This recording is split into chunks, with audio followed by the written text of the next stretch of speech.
ఈరోజు కథ నా నువ్వు నేను రచించిన వారు వనజ గారు. నా దగ్గర ఆటోకి డబ్బులున్నాయా ఏమో చూసుకోలే. అసలు నేనేమైనా షాపింగ్కి వచ్చానా? పర్సులో డబ్బులు పెట్టుకోవడానికి ఏదో నా స్కూటీ మీద వచ్చి రాని డ్రైవింగ్తో కాలేజ్లో పెడితే ఈ లత దాని ఒడ్బి పిలుస్తున్నాడని నన్ను లాక్కొస్తే వాళ్ళిద్దరూ వాళ్ళ ఫ్రీ టైం మర్చిపోయి నాతో కబుర్లు చెప్తే ఎక్కడ వాళ్ళకి స్పేస్ తక్కువ అవుతుందో అని నేను పోలోమని డబ్బులు లేకుండా ఆటో ఎక్కేస్తే నా పరిస్థితి ఏంటి? పండు, నువ్వు తెలివైన దానివైండి ఇలాంటి చిన్న చిన్న మిస్టేక్స్ ఎందుకు చేస్తావే? ఇప్పుడు డబ్బులు ఎలా? అసలే మనకి ఫోన్ వచ్చింది నిన్న మొన్న. ఫోన్పేలు జీపేలు ఇంకా యాడ్ కూడా చేసుకోలేదు. అంటే మన బ్యాంక్ అకౌంట్ డబ్బులతో సంబంధం లేదనుకో. అడిగితే నాన్న 100-200 ఖర్చులకు ఇస్తాడు. అమ్మ డ్రెస్సెస్ తీపిస్తుంది. బయటికి వెళ్తే విరాట్ ఖర్చు పెడతాడు. ఇంకా నాకేం పని ఫోన్పేతో? ఇప్పుడు ఈ ఆటో వాడికి డబ్బులు ఎలా ఇవ్వాలిరా స్వామి అనుకుంటూ నా నిరసన వ్యక్తం చేస్తూ అసహనంగా కూర్చున్నాను ఆటో వాడికి నా గోడు వినపడిందో ఏమో. ఖచ్చితంగా ఈ పిల్ల డబ్బులు ఎగ్గొట్టే టైప్ అని ఫిక్స్ అయిపోయి డ్రైవింగ్ చేస్తూ వెనక్కి తిరుగుతున్నాడు. ఏడ మధ్యలో నేను దూకేసి పారిపోతానేమో అని వాడి భయం. అప్పుడు అనుకున్నాను మనసులో, ఒరే నాయనా, తల తాకట్టు పెట్టైనా నీ ఆటో ఫేర్ నీకు ఇచ్చేస్తానులే, నేను అలాంటి దాన్ని కాదు అని బయటికే అరవాలనుకున్నా. అరుద్దామంటే నా దగ్గర డబ్బు లేదని తెలిసి మధ్యలోనే దింపేస్తాడేమో అని భయపడి, ఏంటన్నా వెనక్కి చూస్తున్నా, ముందరికి చూసి పోని అని గట్టిగా చెప్పాను నేను. ఓకే మేడం అని ముందుకు తిరిగాడు. సడన్గా నా పక్కకి వచ్చిన మనిషిని చూసి అవాక్కైపోయాను. నేను ఎవరో భలే చేశారబ్బా రన్నింగ్లో ఆటో ఎక్కి అని చప్పట్లు కొట్టేలోపు ఆ ఫేస్ చూసి నా ముఖం మాడిపోయిన మసాలా దోశ అయిపోయింది. నా ఫేస్ చెర్రీస్తో స్ట్రాబెర్రీస్తో నిండిపోయింది అంటే వచ్చింది విరాట్ అని మీరు అర్థం చేసుకోవాలి. అదే మాడిపోయిన మసాలా దోశ మసాలా ఎగ్ పఫ్ అంటే వచ్చింది మాత్రం జస్ట్ వీరా అని మీ బుర్రలో బల్బెలిగిపోవాలన్నమాట. ఎక్కడికి వెళ్ళావు వస్తుందా? సడన్గా కాలేజీలో మాయమైపోయావని అడిగాడు. నేను ఎక్కడికి వెళ్తే వీడికేంటి? నేను మా విరాట్ పర్మిషనే తీసుకోను. పెద్ద పెద్ద సాహసాలు చేసినప్పుడే పర్మిషన్ తీసుకోలేదు. వీడికెందుకు సచ్చినోడు అనుకుంటూ బయటికి వెళ్ళానని చెప్పాను నేను. ఒక్కదానివే ఎందుకు వస్తావు? ఇలాంటి రిస్క్ చేస్తావు. నన్ను పిలిస్తే నేను తోడు వచ్చిండే వాణ్ణి కదా అన్నాడు. నువ్వు రావడానికి నేనేమైనా గెంతులేయడానికి పోయానా? పోరా అని ఇంకో ఇన్నర్ వేసుకొని, అవసరం లేదు, నేనేం వెళ్ళగలను, నేను చిన్నపిల్లని కాదు అని ఉక్రోషంగా అంటూ మొహం సైడ్కి తిప్పుకున్నాను నేను. చిన్నపిల్లవి కాదు అంటున్నావా నువ్వు? మై స్వీట్ వస్తుందా? ఇంకా చిన్నపిల్లవి నువ్వు, నీలోని లేత ప్రాయం అలాగే ఉంది అని వీరా అంటుంటే, అబ్బో వీడి మొహానికి కవిత్వం ఒకటి అనుకుంటూ, ప్లీజ్ కొంచెం జరుగుతావా అన్నాను. మరి నాకు దగ్గరగా వస్తుంటే, వస్తా ఏంటిది, మనము కాబోయే కపుల్, దీనికి ఇలా అంటే ఎలా అని వీర కాస్త సిగ్గుపడుతూ అంటుంటే, కపులా కొడితే గుండె గిరిగిచ్చకాయ అయిపోతుంది, ఎక్కడ చేస్తావని భయపడి నేను మాటిస్తే నువ్వు నాకే మేకై కూర్చున్నావు కదరా బడవసొచ్చినోడా. అసలు ఎందుకురా నువ్వు నేను చేరిన కాలేజీలోనే చేరావు అని వీరాని బండబూతులు తిట్టుకుంటూ, కప్పులైనప్పుడు చూద్దాం, అవ్వకముందు ఈ యాక్షన్ తగ్గించు అని వేలు పెట్టి చూపిస్తూ నేనే వాడికి కొంచెం దూరం జరిగాను. ఇంకా జరిగితే కింద పడిపోతానని భావించి ఆ రాడ్ని పట్టుకొని కూర్చున్నాను నేను. ఇందాకటి నుండి ఒక డౌట్ తొలిచేస్తుంది నన్ను. అదేంటో అడుగుదామని నాలో ఉన్న పిచ్చి మెంటల్ది నిద్రలేచి వాడి వైపు చూసింది అడగడానికి. ఒసేయ్, నువ్వు మాట్లాడితే వాడు మళ్ళీ అడ్వాంటేజ్ తీసుకుంటాడే అని ప్రేతాత్మ చెప్తున్నా కూడా వినకుండా తీసుకుంటే తీసుకున్నాడు, బొక్కలు ఎరగొడతా, కానీ నా డౌట్ నేను క్లారిఫై చేసుకోవాలి అనుకుంటూ అక్కడ ఉన్నానని నీకెలా తెలుసు అని ఒక కన్ను మాత్రమే తిప్పి అడిగాను. నేను ఫ్రీగా మాట్లాడుతున్నా, క్లోజ్ అయిపోవచ్చు అనుకున్నాడో ఏమో. అష్టవంకర్ల వెధవ నా వైపు జరిగి, వస్తా, నేను నిన్ను లవ్ చేస్తున్నాను, టైంపాస్ కాదు, కాబట్టి నువ్వు కాలేజ్కి వచ్చి మళ్ళీ ఇంటికి వెళ్ళే వరకు నా రెస్పాన్సిబిలిటీ. మార్నింగ్ నువ్వులతో ఎక్కడికో వెళ్ళడం చూసి నేను కూడా వస్తే కాసేపు మీరు మిస్ అయ్యారు.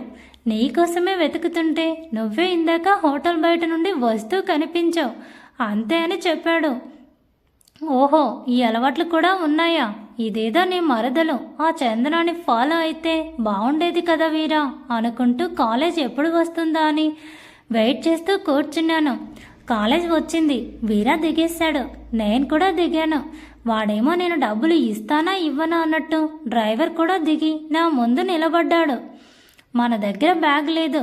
ఉన్నది ఒక సెల్ ఫోన్ ఒక్కటే. రఘుకి ఫోన్ చేసి అడుగుదామంటే సునీత ఫోన్ తీసుకొని వాయించేస్తుంది.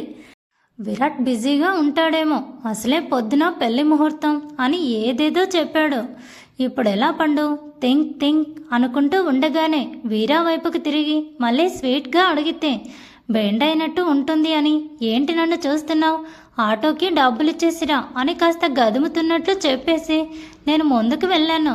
కాసేపటికి నా పక్కన వస్తా నీలో ఈ యాంగిల్ నాకు బాగా నచ్చింది. నన్ను నువ్వు ఓన్గా భావిస్తున్నావు కాబట్టి అంత రెక్లెస్గా మనీ ఇవ్వు అని చెప్పావు.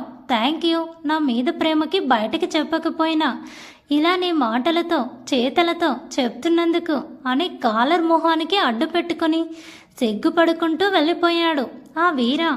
నేనేదో నా దగ్గర డబ్బులు లేక ఇలా చేయాల్సి వస్తే నువ్వేంట్రా ఇలా ఫిక్స్ అయ్యావు? పండు, నీకు లేని తెలివితో నీకెందుకే గమ్మున వీరా, నాకు ఒక 50 ఇవ్వు, మళ్ళీ టుమారో నీకు ఇచ్చేస్తా అంటే వాడిలా మాట్లాడేవాడు కాదు కదా.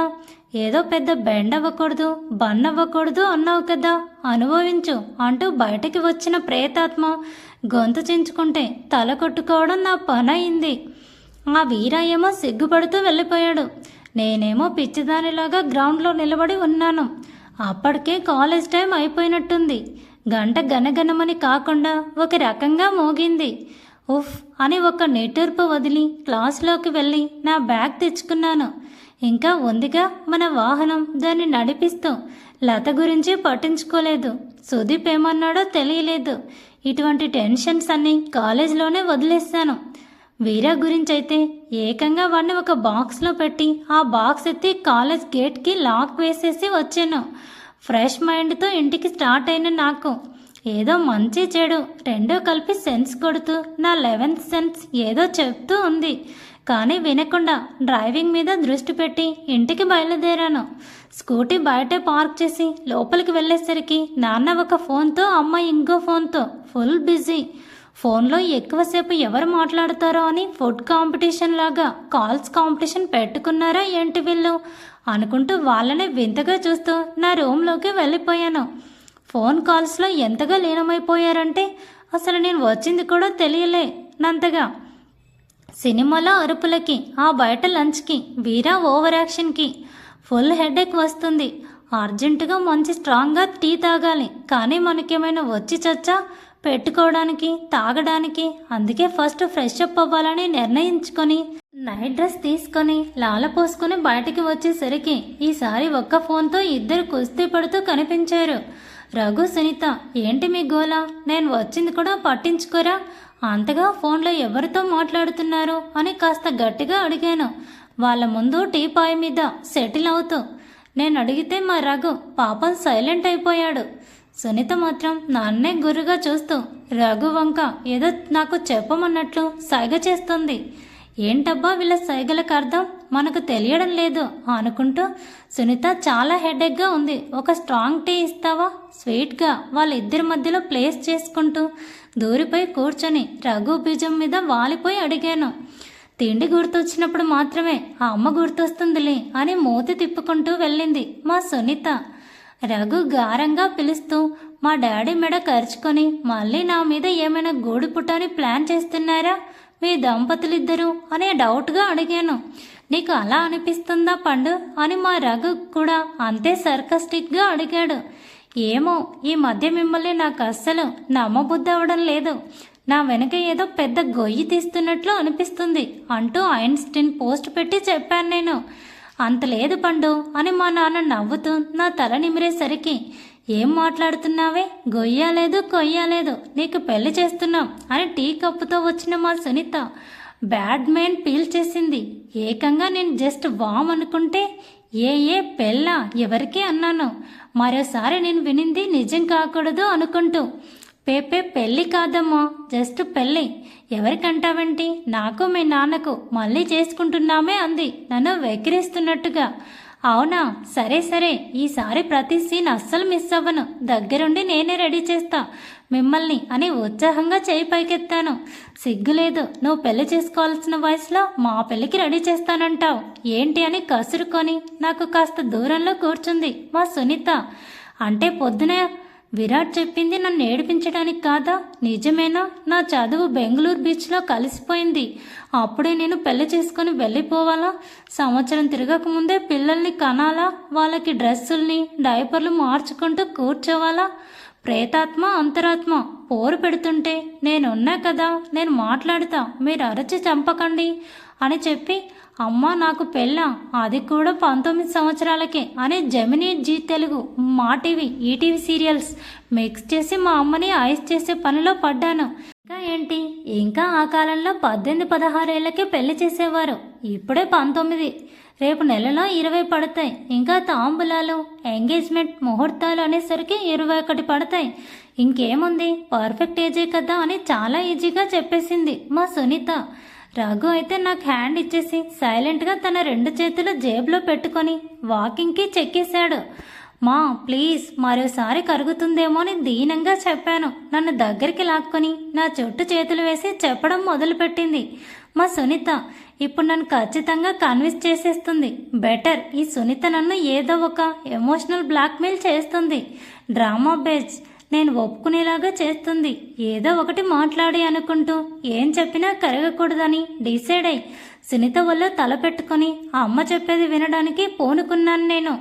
పండు ఒప్పుకుంటుందా ఒప్పుకోదా ఏమనుకుంటున్నారు? Thanks for watching. Please subscribe my channel for more videos.